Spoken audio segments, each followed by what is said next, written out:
नमस्कार, मैं थेरेपिस्ट शिव।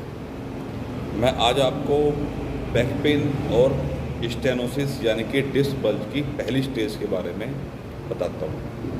कई लोगों को ये रहता है कि सर हमें बैक पेन है या फिर हमें डिस्क बल्ज हो, क्योंकि आजकल क्या है, कई पेशेंटों को डिस्क की भी प्रॉब्लम्स बढ़ती जा रही है। तो इसके अंदर हमें सबसे पहले यह जानना ज़रूरी है कि ये हमारा नॉर्मल बैक पेन है या फिर हमारे डिस्क बल्ज की पहली स्टेज।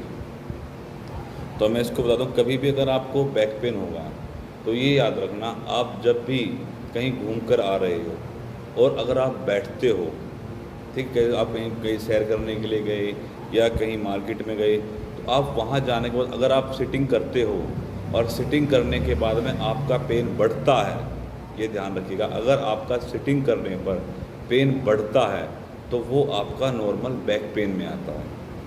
और जब आप खड़े होगे तो वो आपका पेन कम होगा, तो ये हमारा बैक पेन कहलाता है। और आई अब डिस्क बल्ज की पहली स्टेज के बारे में, जिसको हम स्टेनोसिस कह देते हैं। स्टेनोसिस में क्या होता है, ये उसका बिल्कुल विपरीत होता है।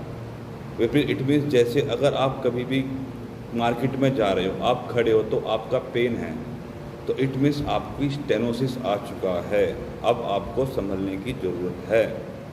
लेकिन जब कहीं आपको जगह मिलती है बैठने की और आप बैठ जाते हो, तो क्या होता है कि वो पेन एकदम से आपका कम हो जाता है। अगर वो पेन कम हो गया तो समझ लो आपको स्टेनोसिस है, यानी कि आपको डिस्क बल्ज की स्टार्टिंग हो चुकी है। तो ये आपका डिफरेंस है। किसी देखो, मैं इसलिए जानकारी दे रहा हूँ कि आजकल क्या है, लोग बागों में ठगी ज़्यादा हो रही है।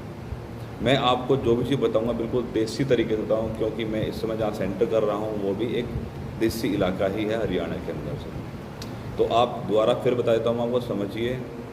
बैक पेन और स्टेनोसिस। बैक पेन के अंदर जब भी आप कहीं खड़े होगे या आप कहीं मार्केट में जा रहे हो, चलते रहोगे तो आपको इतना पेन नहीं होता। लेकिन जब आप बैठ जाते हो, बैठने पर अगर आपको पेन होता है तो वो बैक पेन है।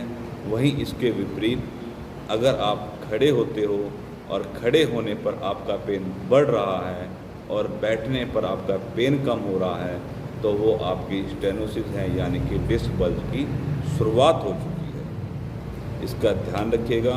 धन्यवाद।